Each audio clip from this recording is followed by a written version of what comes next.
Well, good morning. My name is Jessica, one of the pastors at Twin Lakes, and as always, it's great to join you for the video Devo today. It is already the second week of Advent, which means that Christmas is coming in just about 2 weeks. Are you ready? I'm not. Fun fact about me, I love all things Christmas. I love the whole thing. I love the decorations, the lights. I love the baking cookies. I love sending and receiving cards. I like buying gifts for people. I like the stockings, and I love the music. Another fun fact about me, I am not a stop-start person. So when I start a project like decorating for Christmas, I want to do all of it all at once and be done. And so we got a really good start this year. Day after Thanksgiving, we got the decorations out, got all of them up. Kind of hard to do with a 3-year-old and 5-year-old running around the house, but we got that done. And then on Sunday, we got our tree.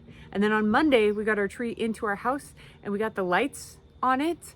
And then everything kind of stopped. It slowed down. And the tree is still sitting there without any ornaments on it. And it's almost been a week. So there you go.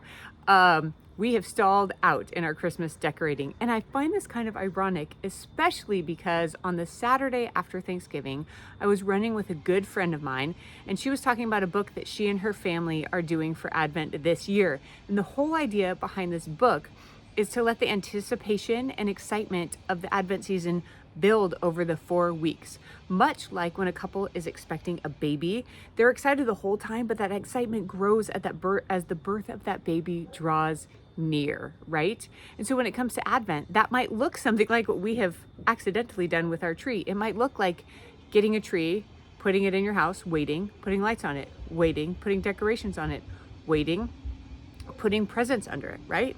Or it might look like starting with simple meals at the beginning of Advent and growing into a great feast come Christmas.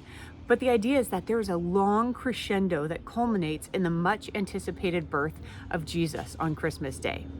Now, how different is that from how we tend to celebrate Christmas today in our current culture, right? Like the current cultural trend, mine included, is to jump in, barely have time to breathe, go from activity to activity, listen to all the music and saturate yourself in all things Christmas. And so that by about December 20th, you are exhausted, overextended, and sick of Christmas music, right?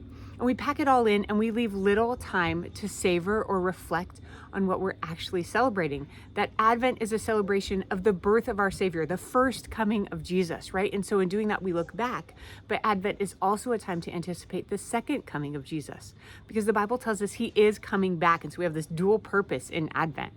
And so it's to remember, like Isaiah said, the people walking in darkness have seen a great light.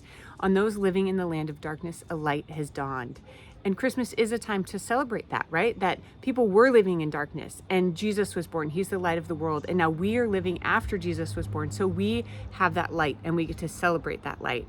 Or like the angels told the shepherds in Luke 2, I bring you good news of great joy for all people. Today in the town of David, a Savior has been born, and he is Christ the Lord. So in the next 2 weeks, I am going to try to find moments to slow down, to reflect, to intentionally stop what I'm doing and then start it again, rather than barreling through. You know, I want the anticipation and excitement of this Advent season to slowly increase until we gather together on Christmas Eve to celebrate the birth of our Savior. I hope you do the same, and I hope you have a great day.